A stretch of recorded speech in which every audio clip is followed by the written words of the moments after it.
Ni wasihi wenzangu katika serikali, lakini pia wafanya biashara, wajasiriamali, kama alivyosema mwenyekiti, kwenye mabadiliko yoyote kuna maudhi, kuna makero, mabadiliko yanauma. Kwa muda mrefu nimesema hapa, miaka 35 nyuma tulikuwa tunakwenda na mtindo wa kodi ambao tulikuwa nao. Sasa kama ni ulemavu, inabidi kwenda kukunjua huo mkono ambao umejikunja hivi, lazima kuna maumivu.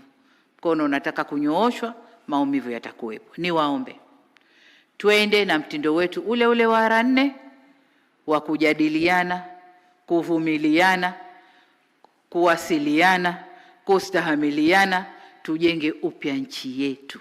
Niwaombe sana. Niwaombe sana. Wakati tunafanya marekebisho haya, mambo mengine yatasita, mambo mengine yatakuwa hayajafahamika vizuri, mambo mengine yatakuwa hivi, lakini tuendelee kujadiliana.